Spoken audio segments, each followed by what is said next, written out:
Hello everyone, আসসালামু আলাইকুম। সবাই কেমন আছেন? আশা করছি সবাই ভালো আছেন। তো চলে আসলাম আমি আপনাদের সাথে নতুন একটা ভিডিও নিয়ে। তো চলে যাওয়া যাক আজকের মূল ভিডিওতে। এই যে দেখুন, প্রথমে নাস্তা করে নিয়েছি, তারপর এখন বাজে প্রায় 11:30 মতো হবে। তো উপরে কিছু কাপড় ধুয়ে দিয়েছি। দেখুন, এই বালতিটা বড়া কাপড়ে প্রথমে এখানে রাখছি, তারপর ওইখানে তুলছি, তারপর আমি মই দিয়ে উঠবো উপরে। উপরে উঠার পর তো বালতিটা এখান থেকে নিয়ে নেব, তারপর আমি কাপড়গুলো রোদে শুকাতে দিয়ে দেবো। তো দেখতে পারবেন আপনারা।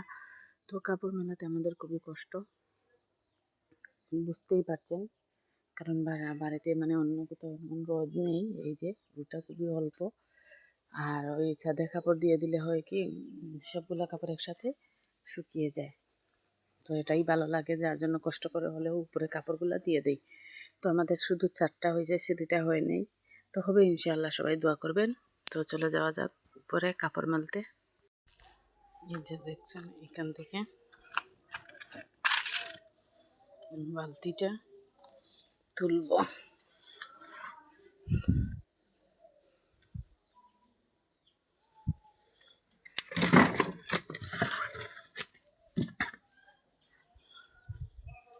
তারপর এই যে এটা হলো বাথরুমের ছাদ, তারপরে এখানে হলো মেন ঘরের ছাদ।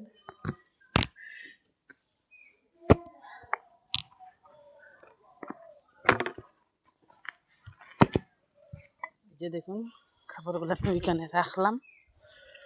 কষ্ট কষ্ট করে হলেও মনে হয় যে প্রতিদিন কাপড়গুলো শুকিয়ে গেলে ভালো লাগে, তাই ওই কষ্ট করি হইলেও কাপড়গুলো যাতে প্রতিদিন শুকাইতে দিতে পারি, প্রতিদিন যাতে শুকাই যায় ওই চেষ্টাটা করি।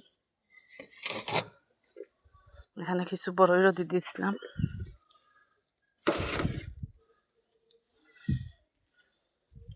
তো এখান থেকে এখন আমি উঠবো, উঠে কাপড়গুলা রোদে দেব।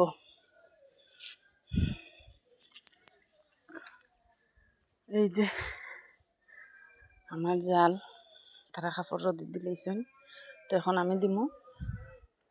তো আচ্ছা, কাপড়গুলো রোদে দিয়ে দিই, তারপর আপনাদের সাথে কথা বলছি। এখানে দেখতে পাচ্ছেন অনেক রশি বাঁশ আছে।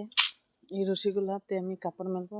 তো বুঝতে পারবেন আজ কতগুলো কাপড় দিচ্ছে। এই যে দেখুন বালতি পুরো বালতিটা এখানে বড়া কাপড়ে। তো এখন কাপড়গুলো আমি শুকাতে দিয়ে দিই। ভিউয়ার্স, শেষ আমার কাপড় রোদে শুকাতে দেওয়া। তো দেখতেই পাচ্ছেন কতগুলো কাপড় শুকাতে দিলাম, অনেক কাপড়। কাল ধোয়া হয়নি, কাল আমার ব্লগে দেখতে পারবেন। কাল আমি গিয়েছিলাম গেস্টের বাসায়, মানে আমার হাজব্যান্ডের বন্ধু, ওনার বাসায়। তো আমার ভিডিওতে দেখতে পারবেন।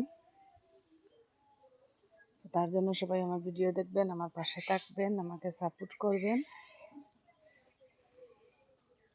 আমি আসলে প্রতিদিন আমি কি কাজ করি না করি ওইটাই আপনাদের সামনে তুলে ধরার চেষ্টা করি। তো সবাই আমার পাশে থাকবেন। তো এবার আসুন আমরা চলে যাই পরবর্তী কাজে। তো বন্ধুরা, ওদিকে রান্না বসাইয়া দিছি। রান্নার পাশাপাশি যেহেতু মাটির চুলায় রান্না করতেছি, সেহেতু রান্নার পাশাপাশি আমি আরও কিছু কাজ করব। ওদিকে রান্নাটাও দেখব, আর আরও কিছু কাজও করব। তো এদিকে দেখতে পাচ্ছেন এই জায়গাটা পুরো খালি। ওইখানে ফ্রিজটা নেওয়া হয়েছে, ফ্রিজটা আমার পড়ে গেছে। এখন আমি ফ্রিজটা মুছবো। কালকে আমি ওই ভাইয়ার বাসায় যাওয়ার কারণে আমি কিছু কাজ করতে পারিনি। তো আজ আমি ঘরটা গুছাবো, যেখানে যা কিছু আছে রাখার চেষ্টা করব। এক ঘরে সব কিছু নিয়ে নিছি, ওই যে সব কিছু এলোমেলো আছে, এক ঘরে সব কিছু নিয়ে নিছি। এখন এগুলা এইখানে মানে যে যার জায়গায় একটু সেটিং করে রাখবো। তো আল্লাহ এইটুকু তৌফিক দিছে এইটুকু করার। তো যখন আমি ডালাই মানে উপরে ছাদটা ছাড়বো, তখন এই পুরো কাজটা করবো। নিচে টাইস হবে, ওর জন্য আর ভালোভাবে ফিনিশিংটা করিনি, যার কারণে এইভাবেই রাখছি।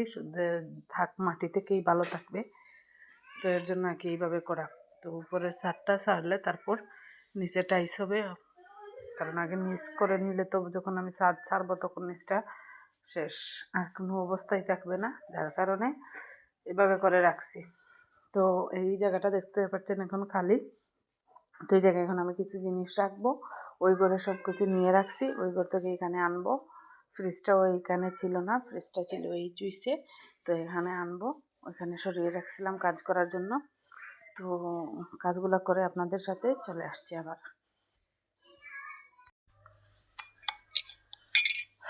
তো বন্ধুরা, সবার অবস্থা কিতা? আমি এখন চা খাইমো। তো এখন বিকাল 3:15 বাজে। ভাত খাওয়া হয়ে গেছি, আপনাদের লগে শেয়ার করতাম পারলাম না। রান্না বাড়া করলাম, করিয়া ভাত খাইছি। তো চাটা আমি মোটামুটি 12টার সময় খাইলাই, আজকে আর কামার লাগে খাইতাম পারছি না। তো এখন চাটা খাইমো, এটার চাটা খাইলাই। আর খাম তো আর রয়েছে, এখন অনেক কাজ রয়েছে আজকে। কারণ গরু খাম করাইতে গেলে গরু খাম কাজ করা নেই, বিশেষ করে গরুর যে ফাঁকার খামগুলা থাকে এগুলো করাইতে হইলে অনেক জিনিস ওই দিক থেকে সেই দিকে নিতে হয়, করতে হয়। তো করিয়া এখন মোটামুটি একটু গুছাইছি, তারপরে অনেক কাজ রয়েছে, সন্ধ্যা হয়ে যাব শেষ করতে করতে।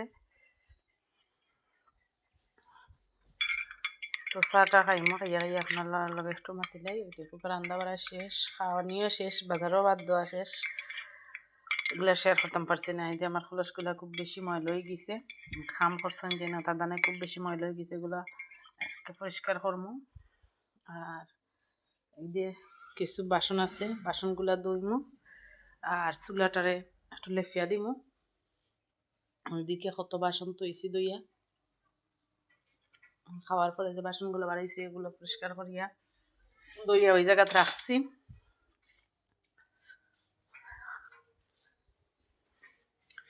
তো আরো অনেক কাম রয়েছে যেগুলা করার বাকি, ওগুলা করবো আমি একটু একটু করি। মোটামুটি গুছাই লিছি সব কিছু। তো কিছু মুছামুছির কাম রয়েছে, পানি আনার বাকি রয়েছে। পানি কলসগুলা দইমু, পরিষ্কার করমু, করিয়া পানি আনমু। ওই ডেস্কিগুলা দইমু, দইয়া চুলাটারে লেফমু। তো মোটামুটি কামটা শেষই আনলে আপনারা আবার দেখাই দিতে পারবো।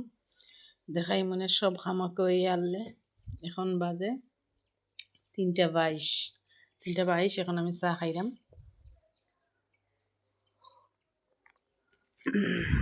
মজা হয়েছে। আচ্ছা, তো বাকি কামগুলা করিয়া আরবার দেখাইব আপনারা লগে। কি রান্নাম আপনাদের সাথে একটু শেয়ার করে নেই। প্রথমে এখানে রেখেছি আলু দিয়ে বড় মাছ দিয়ে রান্না করেছি পাতলা করে। আর এখানে রান্না করলাম, আমরা খেয়ে ফেলছি তাই একটু অল্প দেখা গেছে। এখানে মাছ দিয়ে বড় মাছ দিয়ে এখানে ভাবি কি দিয়েছিলাম, ওই যে আপু আপনাদের ভাইয়ের ফ্রেন্ড, ওনার ওয়াইফ কি একটা বাকল দিয়েছিলেন সাত করার মতো, ওইটা দিয়ে রান্না করেছি, ভালো লাগছে। আর এখানে আছে ভাতগুলো আমি রান্না করে খাওয়া দাওয়ার পর যেগুলো থাকে ওইগুলো আমি হটপটে রেখে রাখি, হটপটে নিয়ে রাখি, কারণ বাচ্চারা কখন খাইতে চায় আর বোঝা যায় না। তো গরম থাকার জন্য আর কি ভাতগুলো ওইভাবে আমি হটপটে রেখে দিই। তো আমার কলসগুলো আমি পরিষ্কার করে নিয়েছি, তেমন পরিষ্কার হয়নি, গায়ে একদম জোর ছিল না তাই তেমন পরিষ্কার হয়নি। জি তো সব কাজ শেষ আজকের মতো।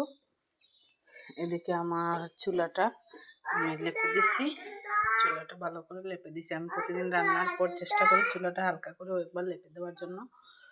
তো শেষ আজকের মতো আমার কাজ এই পর্যন্তই শেষ। তো সবার কেমন লাগলো সবাই একটু কমেন্ট করে জানাবেন। ভালো থাকবেন, সুস্থ থাকবেন, আর সবাই আমার জন্য দোয়া করবেন। সবাইকে ধন্যবাদ। আসসালামু আলাইকুম।